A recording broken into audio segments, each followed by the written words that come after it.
They say kids today have everything: screens, safety, structure, but somehow they're more anxious, less independent, and often struggle with real-world confidence. Meanwhile, 1960s kids, they played with fire, literally. They drank water from hoses, built tree houses with rusty nails, and vanished for hours without a single text message. And despite all that chaos, or maybe because of it, they grew up with grit, adaptability, and emotional resilience that's hard to find today. It wasn't just luck. It was a different kind of childhood, one rooted in freedom, risk, and a sense of self-discovery that today's helicopter parenting can't replicate. The psychology of 1960s kids is more than nostalgia. It's a crash course in human behavior psychology and childhood development psychology that still holds up. And here's the wild part. What we call bad parenting today might have actually created a generation built to thrive. This video is your backstage pass to understanding why boomers are different and how the unsupervised, old-fashioned childhood of the 60s forged tougher, more creative minds. If you've ever wondered why modern parenting feels off, or why childhood then versus now feels like different planets, this journey might just explain everything. Welcome to the psychology of growing up before the internet, where being a little dangerous made you a lot free. There was a time when kids vanished after breakfast and returned just in time for dinner, muddy, bruised, and beaming. That's not neglect. That's what freedom in childhood looked like in the 1960s.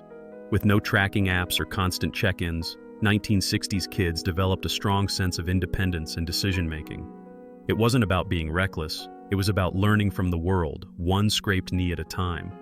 And oddly enough, this risky freedom was a hidden gift in the toolbox of resilient psychology. Without adults hovering over every interaction, kids had to solve problems on their own. A fight in the street? You learned how to talk it out, or throw a few wild punches and make up later. A broken bike chain? You fixed it, or dragged the bike home yourself. This kind of unsupervised childhood created what modern researchers call grit. Not just toughness, but emotional resilience and practical intelligence. Skills that don't develop when a grown-up solves everything for you. Today's kids are rarely out of sight, let alone out of reach. But that constant surveillance may be robbing them of something bigger than safety. It's stealing their chance to figure things out on their own. Understanding boomers means understanding how those unsupervised days shaped their personalities. And if we want to unlock the secret to real confidence in kids, we'll need to revisit this idea of giving space, even if it feels a little uncomfortable. Because freedom, it turns out, is just the beginning. Boredom was a gift. How doing nothing built creative giants. Back in the 1960s, boredom wasn't something parents rushed to fix. It was part of life. There were no dopamine-pumping apps or 24/7 cartoons to fill every quiet second. So kids had to get creative. A stick became a sword, a backyard became a jungle, and a cardboard box, that was a spaceship. Boredom and creativity were tightly linked, and 1960s kids had to flex their imagination like a muscle, every single day. That's the forgotten secret of childhood development psychology. When there's no constant entertainment, the brain learns to generate ideas from thin air. That's why so many boomers recall endless summer days as magical, even though by modern standards, they had nothing to do. This kind of unstructured play is where creativity, problem-solving, and emotional regulation thrive. It's no coincidence that some of the most inventive minds of our time came from an era of limited options and lots of free time. That's not just nostalgia talking, it's human behavior psychology in action. Compare that to today's overstimulated childhoods, where the moment boredom creeps in, a screen comes to the rescue. But the truth is, a little boredom goes a long way.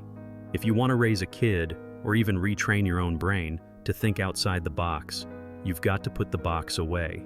Literally. Give space, allow silence, and resist the urge to fill every gap.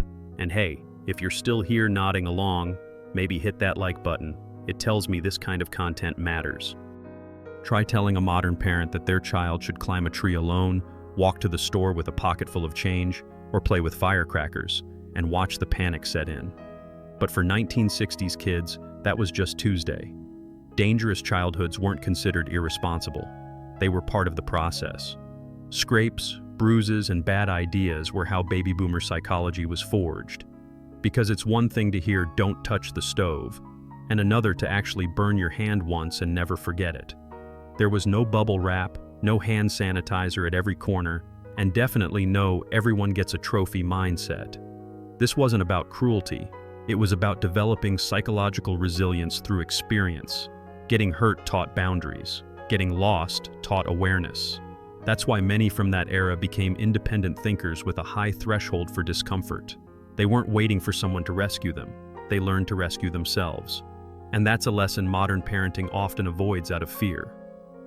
Of course, no one's saying we should toss kids into traffic to make them resilient. But there's a reason the boomer mindset seems so different. Risk and resilience go hand in hand. Letting kids take calculated risks, like lighting a match, using a knife, or biking around the block solo, can shape their identity more than 100 lectures ever will. And as we explore these generational differences further, you'll see this toughness didn't stop at danger. It ran deeper into how 1960s kids handled emotions, friendships, and failure. How 1960s kids learned real social skills. Long before group chats and anti-bullying campaigns, 1960s kids had to navigate conflict face-to-face. You didn't unfriend someone, you dealt with them. Whether it was a playground scuffle or a harsh nickname that stuck all summer, social skills before smartphones were forged in the wild.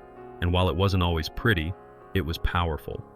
You learned what crossed the line, how to hold your own, when to apologize, or when to walk away. This hands-on social training built emotional resilience in a way structured programs just can't replicate. Kids weren't constantly monitored by adults, so they developed a kind of street-smart emotional intelligence. They learned how to read tone, body language, sarcasm, the real tools of communication. And when you messed up, you faced the consequences directly. There was no block button, only the long walk home wondering how to fix things the next day. That's real-world human behavior psychology at work. Today, a lot of kids struggle with eye contact, open conversation, and direct feedback. That's not coincidence. It's childhood then versus now in sharp contrast. Without the friction of real interaction, social skills stay underdeveloped. That's why understanding boomers means understanding a world where kids worked it out without adult scripts. And as we dig deeper, we'll see how this no-nonsense communication style influenced not just friendships, but how entire generations approached failure, work, and personal growth. In the 1960s, kids failed all the time, and no one rushed to cushion the fall. You didn't make the team? Try again next year. Forgot your lunch? Tough it out. This wasn't seen as harsh, it was seen as normal. And this mindset wired a generation to bounce back quickly, building psychological resilience without needing constant reassurance. Life lessons from childhood back then were often learned the hard way, but they stuck for life. This created a generation that didn't see failure as a threat to their self-worth. They understood that mistakes weren't dead ends, they were part of the process. It's a crucial piece of childhood development psychology that modern parenting often forgets. Today's kids are protected from failure so intensely that many don't know how to handle it when it finally hits. But 1960s kids, they got knocked down and figured out how to stand up, without applause. Understanding this difference is key to decoding the boomer mindset. They weren't just lucky, they were trained by reality. From flunked tests to lost fights, each stumble became a stepping stone. That's what shaped their sense of responsibility, persistence, and self-belief. And maybe, just maybe, if we can learn to bring back even a little of that approach, we can shift how today's kids, and even adults, handle the messy, beautiful business of growing up. So, what if the rough edges of a 1960s childhood weren't flaws, but features? What if scraped knees, forgotten lunches, and unsupervised afternoons were the very things that forged emotional resilience, creativity, and lasting confidence? The psychology of 1960s kids reveals something quietly revolutionary. Freedom, risk, boredom, failure, and real conflict weren't obstacles to overcome. They were the tools that built character. Understanding boomers means understanding how their childhood shaped them, often in ways we desperately need to remember today. Here's the big question. What are we building now? Are we trading safety for strength? Control for confidence? If this video sparked something in you, a memory, a reflection, or even a disagreement, don't just let it pass. Think about how you were shaped. Think about the kids in your life.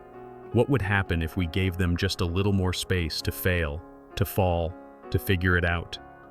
Are we parenting out of fear or raising for the future? And hey, if you've made it this far, you're clearly someone who thinks deeply about these things. So do yourself a favor. Hit that subscribe button, maybe even tap the notification bell, not just to support the channel, but to keep exploring this kind of content that challenges the norm and gives you the tools to think differently. Because maybe the past doesn't need to be repeated, but it definitely needs to be remembered.